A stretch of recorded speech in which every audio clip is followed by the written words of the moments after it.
បងប្អូនខ្ញុំប្រាប់ពីរបៀបបងប្រាក់នៅណោតខ្មែរអញ្ចឹងចំពោះបងប្អូនមាននេះ Chrome ស្រួលនៅ Android តែខ្ញុំប្រើ Android អញ្ចឹងអត់ដឹងពីរបៀបរបស់ iPhone តែ iPhone វាមាន Safari ណាយើងសំខាន់យើងចូល Google ដើម្បីស្វែងរកណោតខ្មែរតែនេះខ្ញុំប្រាប់ពីរបៀបបងប្អូនដែលមាន Chrome នេះ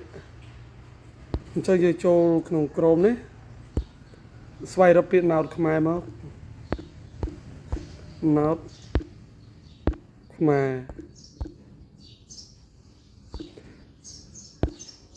អញ្ចឹងwebsite របស់ខ្ញុំគឺ khmercode4u.com អញ្ចឹងនេះនៅលើគេនេះចុចទៅលើwebsite ខ្ញុំហ្នឹងមកដែលមាន logo ពណ៌រាងកម្មៅអក្សរពណ៌លឿងហ្នឹងអញ្ចឹងចុចមកអានេះខ្ញុំប្រាប់ពីរបៀបបងប្រាក់ប៉ុន្តែឥឡូវនេះខ្ញុំប្រាប់របៀបមួយសិនយើង save ទៅនៅលើទូរស័ព្ទដៃយើងប្រើ Chrome ស្រួលយើងចូលឡើងត្រេក3នេះមកអូរកពាក្យនេះនៅលើ desktop site វាមានពាក្យ install នេះ install and create shortcut អញ្ចឹងយើងចុចលើវាមកនេះណោតខ្មែរនេះឃើញទេអញ្ចឹងយើងចុច add មួយទៀតចុច add មកតង់ទៀតអញ្ចឹងបិទសិនវានឹងទៅនៅលើទូរស័ព្ទដៃយើងហើយអញ្ចឹងខ្ញុំរើមើលសិននេះពេលដែលយើង install មកលើទូរស័ព្ទដៃយើងមកវាដូចជា app មួយដែរអញ្ចឹងវានឹង website ហ្នឹងនឹងរក្សានៅលើទូរស័ព្ទដៃយើងហើយអញ្ចឹងចុចទៅលើវាម្ដងទៀតហើយឥឡូវនេះខ្ញុំប្រាប់ពីរបៀបបង់ប្រាក់បើយើងមានករណីរួចហើយយើងចូលកន្លែងនេះយើងវាយ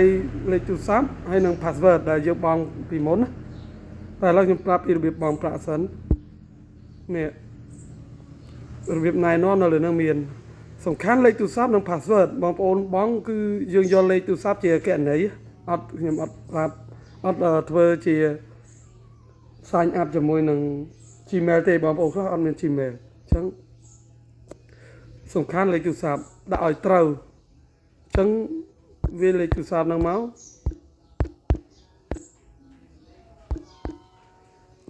អញ្ចឹងខ្ញុំដាក់លេខទូរស័ព្ទរបស់ខ្ញុំហើយលេខកូដយើងយ៉ាងតិចណា4ខ្ទង់ហើយអាចដាក់លេខលាយអក្សរបានឬក៏អក្សរលាយលេខស្រ័យតែយើងឯងឲ្យតែចាំអញ្ចឹងខ្ញុំដាក់អ្វីដែលយើងឆាប់ចាំអញ្ចឹងមករួចបងប្អូនអាចរើសកញ្ចប់រយៈពេលនៅក្នុងនេះវាមាន3ជំរើសចឹងបងប្អូនជប់ណាយកទៅនេះពេលយើងដាក់ password ហើយយើងចុចបង្កើត QR សម្រាប់បង់ប្រាក់ពេលដែលយើងចុចបង្កើតវា QR នឹងវា load មកហើយឃើញទេអញ្ចឹងបងប្អូនគ្រាន់តែថត screen នឹងមកថត screen មួយមករួចហើយយើងទៅបង់ប្រាក់ចាំតិចខ្ញុំបង់ប្រាក់សិន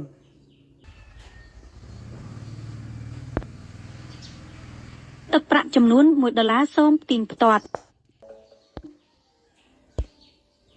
អញ្ចឹងវារងចាំបង់ប្រាក់ហើយឥឡូវនេះខ្ញុំបង់ប្រាក់មិញហើយពេលវាលោតវាលោតសារបញ្ជាក់អញ្ចឹងពេលបង់ប្រាក់រួចហើយវាជោគជ័យគឺវាបញ្ជាក់ឲ្យយើងមើលម្ដងទៀតខ្លាចយើងភ្លេចហើយយើងថតវាទុកទៅរួចហើយយើងចូលមើលទៅចុចពាក្យចូលមើលទៅវានឹងចូលឲ្យស្វ័យប្រវត្តិហើយខ្ញុំប្រាប់របៀបមួយទៀតគឺបងប្អូនអាចរៀបរ៉ូក្នុងនេះបានរៀបណោតនៅនេះបងប្អូនលេ affair លេងអីយើងអាចរៀបអញ្ចឹងយើងចូលកន្លែងរៀបរ៉ូហ្នឹងមកហើយស្វែងរកណោតដែលបត់ដែលយើងត្រូវលេងមកហើយដូចថាឧទាហរណ៍បត់ណាដែលយើងត្រូវលេងយើងចុចសញ្ញាបូកនេះមួយអញ្ចឹងវានឹងចូលក្នុងរៀបរ៉ូនេះមួយហើយបត់ណាដែលយើងត្រូវនេះទៀតយើងស្វែងរកបត់ខ្លួនឯងមកបត់ណាដែលយើងគិតថាយើងលេងហ្នឹងត្រូវយើងចុចបូកមួយទៀតមកអញ្ចឹងវាបាន2ចុចទៅលើរៀបរ៉ូហ្នឹងយើងបាន2នេះឃើញទេអញ្ចឹងពេលយើងចាប់ដើមលេងចុចចាប់ដើមលេងឬក៏ចុចលើបត់ណាមួយនោះវានឹង rotate ឲ្យយើងផ្ទាល់ឃ ឃើញទេយើងអាចបដូរបានដូចយើងរៀបនៅក្នុងទូរស័ព្ទយើងស្រួលលេងដែរអញ្ចឹងវាងាយស្រួលហើយតើតើនឹងព័ត៌មានផ្សេងៗចូលក្នុង Telegram នេះមកយើងអាចសាកសួរបន្ថែមបានបើមានចម្ងល់អីអញ្ចឹងវាមានតែប៉ុណ្្នឹងទេបងប្អូន